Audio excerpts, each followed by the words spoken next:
Hello everyone, welcome to সঙ্গী সাথী পাঠশালা। আজকে আমরা DElEd part 1 session 2024-26 subject Bengali বা CPS 1 নিয়ে আলোচনা করব। এখানে আমরা চ্যাপ্টার 5 বা বানান বিধি নিয়ে আলোচনা করতে চলেছি। এটা আমাদের বেঙ্গলির 5th ক্লাস। ইতিমধ্যে আমরা বেঙ্গলি চ্যাপ্টার ওয়াইজ 4টি ক্লাস হয়ে গেছে আমাদের চ্যানেলে, সেগুলো আপলোড করা আছে, অবশ্যই তোমরা সেখান থেকে দেখে নেবে। প্রথম প্রশ্ন রয়েছে, লেখ্য ভাষা ও কথ্য ভাষা বলতে কী বোঝো? সাধারণভাবে ভাষার দুটি প্রচলিত রূপ হলো লেখ্য ভাষা ও কথ্য ভাষা। মানুষ নিজের মনের ভাব লেখার মাধ্যমে যে ভাষার মাধ্যমে প্রকাশ করে তাকে লেখ্য ভাষা বলা হয়। লেখ্য ভাষা ব্যাকরণগত নির্দেশনার নিয়ম দিকে খেয়াল রেখে তবে কোনো কিছু লেখা হয় এবং এই নির্দেশ এবং নিয়মগুলিকে মেনে লিখলেই তবে লেখা অর্থপূর্ণ হয়। মনের ভাব নিজের কথার মাধ্যমে যেভাবে প্রকাশ করে, কথার মাধ্যমে যে ভাষায় প্রকাশ করে তাকে কথ্য ভাষা বলা হয়। 2 নম্বর প্রশ্ন, লেখ্য ভাষা ও কথ্য ভাষার মধ্যে পার্থক্য লেখো। লেখ্য ভাষা ও কথ্য ভাষার মধ্যে পার্থক্যগুলি হলো: 1. কথ্য ভাষার মধ্যে ভুল ত্রুটি ধরা পড়ার সম্ভাবনা কম, তবে লেখ্য ভাষায় ভুল ত্রুটি ধরা পড়ে। 2. কথ্য ভাষার সাহায্যে উপস্থিত ব্যক্তির নিকট মনোভাব প্রকাশ করে, কিন্তু লেখ্য ভাষা আমাদের ভাবের আদান প্রদান করে। 3. লিপি বা বর্ণমালার সাহায্যে এই শব্দ গড়ে ওঠে ও তার ফলে লেখ্য ভাষার সৃষ্টি হয়। ধ্বনি ও ধ্বনিগুচ্ছের সমষ্টির দ্বারা আমাদের কথ্য ভাষা প্রকাশিত হয়ে থাকে। আর 4. লেখ্য ভাষার জন্য ব্যাকরণগত নিয়মকানুন জানার প্রয়োজন থাকে, কিন্তু কথ্য ভাষার ক্ষেত্রে এইসব নিয়মকানুন জানার প্রয়োজন হয় না। আমাদের 3 নম্বর প্রশ্ন, বানান ভুলের পরিবেশগত কারণগুলি আলোচনা করো। শিক্ষার্থীরা যে পরিবেশে বাস করে সেই পরিবেশে নানা কারণে বানান বিপর্যয় সৃষ্টি হয়। এগুলির মধ্যে প্রথম হচ্ছে আঞ্চলিক প্রভাব। অনেক সময় উচ্চারণে অনেক আঞ্চলিক দোষ ও ত্রুটি লক্ষ্য করা যায়।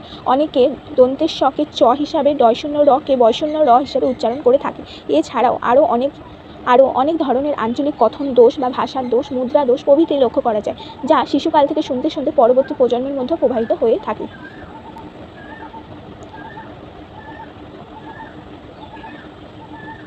অর্থাৎ কি, যখন আমরা দন্তের শকের চ বা কারু সে থেকে কিছু একটা শুনছি, যেহেতু ভাষা শোনার মাধ্যমে সব থেকে বেশি সর্বপ্রথম বিকশিত হয়, তাই শুনতে ভুল কিছু শুনলে তাহলে পরবর্তী প্রজন্মের মধ্যে সেই ভুল জিনিসটা সঞ্চারিত হবে।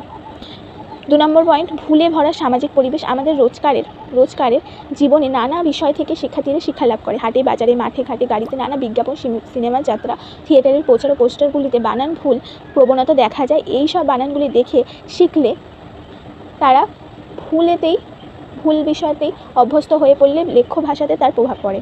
3. পাঠ্যপুস্তকে ভুলের প্রবণতা। পাঠ্যপুস্তকে অনেক সময় মুদ্রণগত কিছু ভুল ত্রুটি থাকে, শিক্ষার্থীদের অত্যন্ত ক্ষতি করতে পারে। ছোট শিক্ষার্থীরা কোনোভাবে এটা মানতে পারে না যে বইয়ে কোনো বিষয়ে ভুল তথ্য থাকতে পারে, ফলে তারা পাঠ্যপুস্তকে অন্ধ অনুকরণ করে, তার ফলে তাদের মধ্যে দোষ ত্রুটি সংযুক্ত হয়। 4 নম্বর পয়েন্ট হচ্ছে অক্ষরে অস্পষ্টতা। পাঠ্যপুস্তকে অনেক সময় অক্ষরে অস্পষ্টতা দেখা যায়, সেই সাথে অনেক সময় শিক্ষক শিক্ষিকারাও স্পষ্টভাবে বানান লেখেন না, তাদের নিজস্ব বিশেষ কৌশল ব্যবহার করেন এবং কিছু ক্ষেত্রে এর ফলে শিক্ষার্থীরা দ্বিধাগ্রস্ত হয়ে পড়ে এবং সঠিক বানানটি অনুধাবন করতে পারে না, ফলে লিখতেও পারে না। যদি পাঠ্যপুস্তক ভুল কিছু থাকে তাহলে সেই শিক্ষার্থীরাও সেই ভুলটাকেই শিখবে, এবং শিক্ষক যদি অস্পষ্ট অশুদ্ধ লেখে তাহলে শিক্ষার্থীরা বিষয়টি বুঝতে পারবেন, ফলে তাদের মধ্যে বানান ভুলের প্রবণতা বৃদ্ধি পাবে। 4 হচ্ছে বানান ভুলের তাত্ত্বিক কারণকে কয় ভাগে ভাগ করা যায়, কী কী? বানান ভুলের ভাষাতাত্ত্বিক কারণগুলিকে 4 ভাগে ভাগ করা যায়। 1. বর্ণমালাজনিত সমস্যা। 2. ভাষা রীতি প্রয়োগ সম্পর্কিত সমস্যা। 3. উচ্চারণজনিত সমস্যা। 4. ভুল শব্দ প্রয়োগজনিত সমস্যা। এবারে 5 হচ্ছে বাংলা ভাষা প্রয়োগের ক্ষেত্রে বর্ণমালাজনিত কী ধরনের সমস্যা লক্ষ্য করা যায়। বাংলা ভাষার মধ্যে স্বরবর্ণ ও ব্যঞ্জনবর্ণের আধিক্য ও তাদের প্রতীক, তাদের স্বর, তাদের মধ্যে স্বরচিহ্নের বিভিন্ন রূপ, সেই সাথে সমুচ্চারিত শব্দ বর্ণের জন্য অনেক সময় শিক্ষার্থীদের মধ্যে বিভ্রান্তি সৃষ্টি হয়। এছাড়াও আরও যুক্তাক্ষর যুক্তবর্ণ বহু ক্ষেত্রে শিক্ষার্থীরা আয়ত্ত করতে পারে না। 6 নম্বর প্রশ্ন, বানান ভুলের মনস্তাত্ত্বিক কারণগুলি কী? বানান ভুলের পরিবেশ ও ভাষাতাত্ত্বিক কারণের সাথে সাথে বেশ কিছু মনস্তাত্ত্বিক কারণও লক্ষ্য করা যায়। প্রথম হচ্ছে আগ্রহ ও শ্রদ্ধা ও মনোযোগের অভাব। বর্তমান শিক্ষা ব্যবস্থা অধিকাংশ অভিভাবক মনে করেন বাংলা ভাষা শিক্ষার বিশেষ কোনো প্রয়োজন নেই। সেই কারণে তাদের মধ্যেকার বাংলা ভাষার প্রতি আগ্রহ ও শ্রদ্ধার অভাব দেখা যায়, যা তাদের নতুন প্রজন্মের মধ্যে সঞ্চারিত হয়। তাহলে তারা আরও বেশি বাংলা ভাষাকে শ্রদ্ধা করতে শেখে না, তাদের আগ্রহের অভাব দেখা যায় এবং এর ফলে তাদের মনোযোগ থাকে না বাংলা ভাষা শেখার জন্য, সেই জন্যে ভাষা শেখার উৎসাহ হারিয়ে ফেলে। যদি তোমার শ্রদ্ধা ও মনোযোগ না থাকে তাহলে তুমি সেই বিষয়টিকে শিখতে আগ্রহী হবে কেন?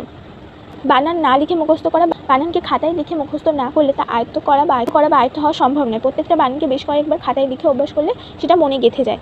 3, মানসিক চাঞ্চল্য। শিক্ষার্থীদের মধ্যে চঞ্চলতার সমস্যা দেখা যায়। তাদের বেশিরভাগ সময় নানা কারণে অন্য বিষয়ের প্রতি মনোযোগী হয়ে থাকে এবং তারা অস্থির হয়ে থাকে। তাদের মধ্যে স্থিরতার অভাব দেখা যায়। এর কারণে কোনো সময় অনেক কিছু ক্ষেত্রে তারা বানান শেখার প্রতি বা বানানকে ধৈর্য ধরে শেখার প্রতি আগ্রহী থাকে না তাদের। 4 হচ্ছে নানা ধরনের বানানের ব্যবহার। বর্তমানে নানা পত্রপত্রিকার প্রতিবেদনের টিভিতে এবং বিভিন্ন সমাজ মাধ্যমগুলিতে বিভিন্ন বিষয়গুলি নিয়ে যখন আলোচনা করা হয় সেখানে নানা ধরনের বানান সমস্যা লক্ষ্য করা যায়। একবার শিক্ষার্থীদের মধ্যে এই ভুল বানান গেঁথে গেলে সেগুলো সঠিক করা কিন্তু বেশ কষ্টসাধ্য। এই ছিল বানান ভুলের মনস্তাত্ত্বিক কারণ। 7 নম্বর প্রশ্ন, বানান ভুলের প্রবণতা কমানোর জন্য কী কী ব্যবস্থা গ্রহণ করা যেতে পারে? বানান ভুলের প্রবণতা কমানোর জন্য বেশ কিছু ব্যবস্থা গ্রহণ করা যেতে পারে। প্রথম, বর্ণানুক্রমিক পদ্ধতির মাধ্যমে বানান শিক্ষার প্রতি গুরুত্ব আরোপ করে শিশুকাল থেকে যদি শিক্ষার উপর জোর দেওয়া হয় তাহলে অতি সহজে ছোট ছোট শব্দের বানান শিখতে শিখতে শিক্ষার্থীরা বানান শেখার প্রতি অভ্যস্ত হয়ে পড়বে এবং এতে তাদের বানান শেখা সহজ হয়ে যাবে। 2, শিক্ষার্থীরা ধাপে ধাপে প্রতিটি স্তরে এগোনোর